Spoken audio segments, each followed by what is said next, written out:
Salut à tous les amis, bienvenue sur Carton Rouge TV. J'enlève mes lunettes. Je ne sais pas pourquoi j'ai gardé mes lunettes pour faire peut-être plus sérieux. On se retrouve pour une vidéo qui, pour tout vous dire, n'était pas du tout prévue au programme. Mais alors pas du tout, la prochaine vidéo, ça devait être l'avant-match Paris Saint-Germain-Saint-Etienne. Et j'ai craqué. J'ai craqué. Pourquoi j'ai craqué ? Parce que j'ai regardé évidemment après le match la victoire, la belle victoire face à Reims. J'ai regardé tous les réseaux sociaux, tous les médias aussi qui sont dédiés à l'AS Saint-Etienne. Et c'est l'enflammade. C'est l'enflammade. La communauté stéphanoise, les supporters stéphanois, ils sont comme Leonardo DiCaprio que vous voyez en bas. Alors je la mets en petite parce que l'image n'est pas de très bonne qualité, mais c'est champagne quoi. Ça y est, c'est parti. On est sur la route du succès. Et cette enflammade, en fait, bien sûr qu'elle est légitime, bien sûr qu'elle est logique, à la fois parce qu'on a vu des choses très intéressantes face à Reims, je vais y revenir dans quelques instants. Elle est aussi logique parce que on a tellement souffert depuis le début de saison, on n'a tellement pas vu de jeu, que là, enfin, on voit quelque chose qui ressemble à du football, donc forcément, ça génère des étoiles dans les yeux. Et puis, ça s'inscrit dans un contexte plus global dans le club, où il y a un projet qui est annoncé par les nouveaux propriétaires, qui choisissent leur entraîneur, que sur le premier match, ça semble fonctionner. Et donc, tout ça mis bout à bout, c'est l'enflammade. C'est la méga enflammade. Et franchement, c'est incroyable. C'est incroyable. Alors, je sais que nous, les supporters stéphanois, on est très, très, très enflammables. Dans un sens comme dans l'autre, d'ailleurs. Ça fait partie de la passion. Le mot passion, quand on dit le mot passion, le mot passion ne va pas avec raisonnable. Vous voyez, passion raisonnable, c'est un oxymore en fait. Passion, c'est déraisonnable, dans un sens comme dans l'autre. Donc c'est assez logique au fond qu'après cette victoire, on ait cette espèce d'enflammade généralisée, dithyrambique. On s'extasie. Eric Orneland a donné un coup de pied dans un panneau publicitaire. C'est merveilleux. Il gueule tout le temps. C'est génial, incroyable, c'est magique. Bon, voilà. Et alors, l'objectif de cette vidéo, c'est pas du tout de minimiser ce qui s'est passé. Il s'est vraiment passé quelque chose. Je vais y revenir. D'ailleurs, je commencerai par les points positifs de ce match. Mais pardon, je vais quand même faire redescendre un peu la pression sur l'enflammade parce que, alors, je vais prendre une expression, elle vaut ce qu'elle vaut. J'en ai pas d'autre. Une hirondelle ne fait pas le printemps. C'est sympa de voir une hirondelle. Franchement, on est content quand on voit une hirondelle arriver, mais c'est pas ça qui dit que le printemps a vraiment commencé. C'est pour ça qu'il faut rester prudent.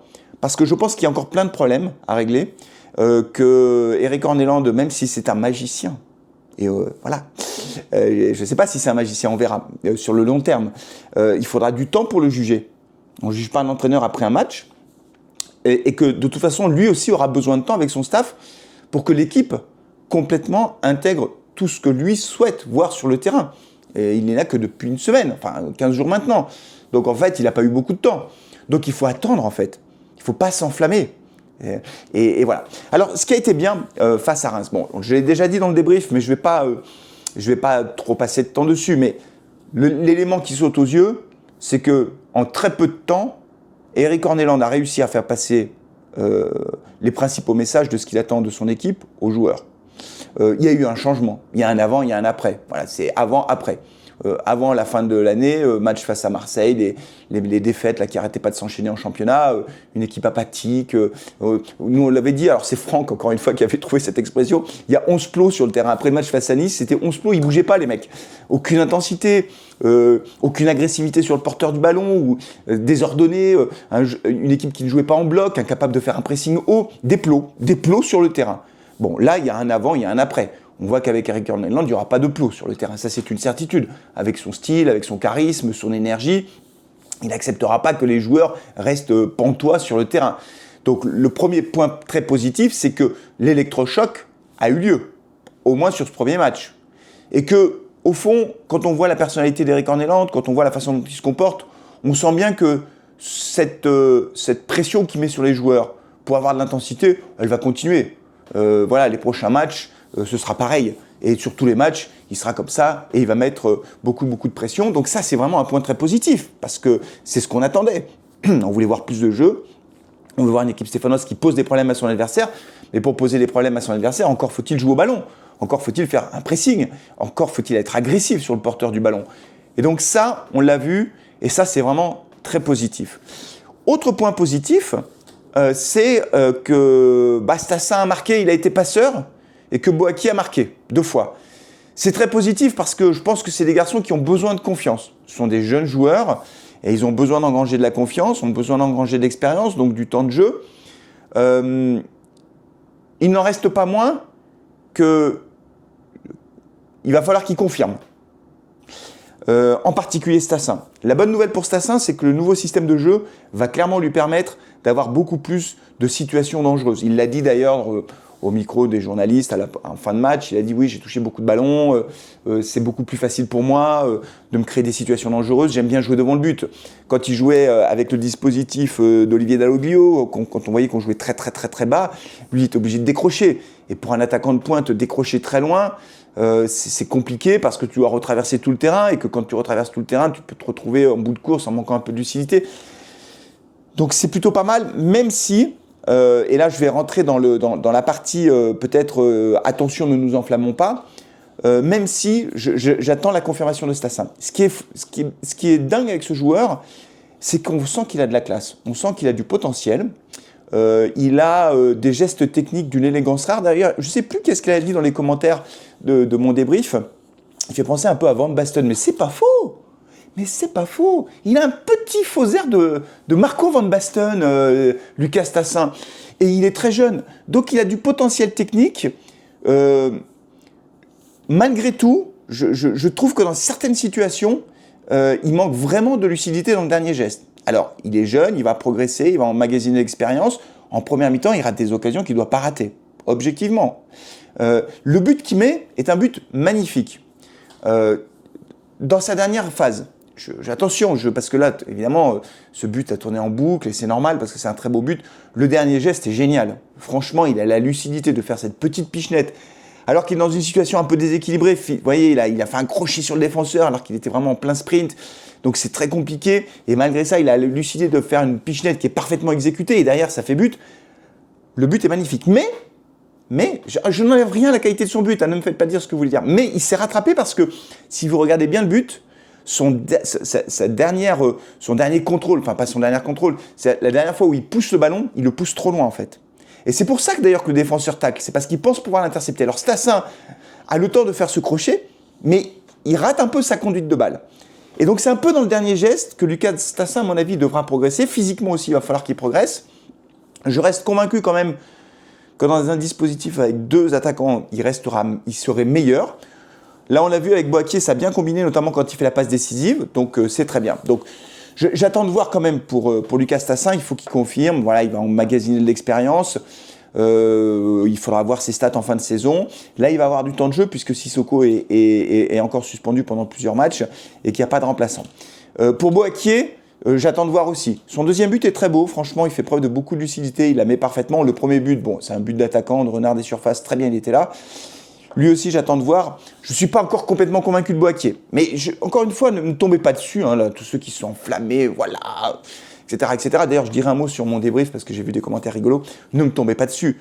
Boakye, j'attends de voir, honnêtement. J'attends de voir. Je pense que David Tachvili a plus de potentiel que Boakye, en tout cas, sur le plan technique. Voilà. Après, très honnêtement, le match se goupille bien. On prend quand même ce premier but. C'est pas normal défensivement. Là, on s'est complètement déchiré. Et le fait qu'on soit revu très vite au score en début de deuxième mi-temps, ça nous a aidé pour renverser le match. Ce ne sera pas toujours comme ça. Hein. Et en face, on n'aura pas toujours Reims. C'est pour ça que je dis qu'il faut vraiment reprendre ses esprits. L'enflammade, c'est très bien, on est très content, c'est super. Il y a beaucoup d'espoirs qui sont en train de naître, mais il faut redescendre sur terre. Hein, parce que c'était Reims, ils ont perdu leur meilleur défenseur et qu'on n'aura pas toujours Reims en face avec une défense aussi fébrile. Voilà. Et que malgré tout, encore une fois, et là je suis encore inquiet parce que le temps passe, le mercato, il ne s'est pas passé grand-chose. Enfin, il ne s'est pas passé grand-chose. Il ne s'est rien passé pour l'instant. Au moment où j'enregistre cette vidéo, on n'a pas de renfort. C'est pas possible. La défense, tu as Nadé battu, ça tient. S'il y en a un des deux qui est suspendu, qu'est-ce qui se passe? Nadé se reblesse. Il sort de blessure, il se reblesse. Qu'est-ce qu'on fait? Abdelhamid? Vous voyez, je ne sais pas si physiquement, il peut tenir Abdelhamid. Hein. Je n'ai pas changé d'avis sur Abdelhamid. Même si c'était un peu moins catastrophique en fin d'année qu'en début de saison, moi je reste dubitatif. Je pense qu'on a besoin d'un défenseur. Je pense qu'on a besoin d'un milieu de terrain. Je pense qu'on a besoin d'un attaquant. Et donc là, je ne sais pas si le club va recruter des joueurs. S'il ne recrute pas de joueurs, on est en danger. Hein. Ne vous trompez pas, on joue le maintien. On joue le maintien. On va se déplacer à Paris. Je ne vais pas faire l'avant-match maintenant. Mais si on perd face à Paris, vous voyez, le match face à Nantes à domicile, c'est un match couperé encore. Hein. Très, très dangereux. Hein. Donc attention, attention. On n'est pas sorti de l'auberge. Pas du tout. Il faut vraiment rester lucide par rapport à tout ça. Voilà, alors, encore une fois, il y a des choses très positives. Il ne faut pas bouder notre plaisir. Ça suscite de l'espoir. Mais vraiment, c'est un truc de dingue. D'ailleurs, juste un mot sur la vidéo, puis je vais en rester là parce que je n'ai pas non plus vocation à faire une vidéo de 20 minutes aujourd'hui. Mais simplement, d'abord, merci pour tous ceux qui ont regardé le débrief du match face à Reims. C'était un débrief un peu comme ça à chaud, mais quasiment 2000 likes.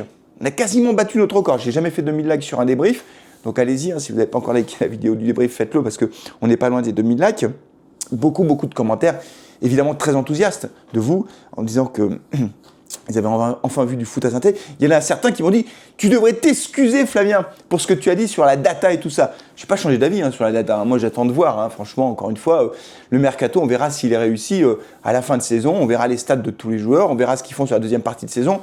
La data, il en faut dans le foot moderne. Je n'ai pas dit qu'il ne faut pas de data, je n'ai pas dit qu'il ne faut pas regarder les stats des joueurs, mais un mercato basé uniquement sur de la data, je reste dubitatif. Moi, je crois beaucoup à la capacité des gens d'aller sur les terrains, voir comment se comportent les joueurs sur le terrain. Voilà, je reste un peu convaincu que ça ne suffit pas, la data. Il en faut, mais ça ne suffit pas. Et là, il faut que tu t'excuses. M'excuser de quoi? D'être inquiet? Oui, j'étais inquiet pour la Saint-Étienne. Et je reste inquiet, hein.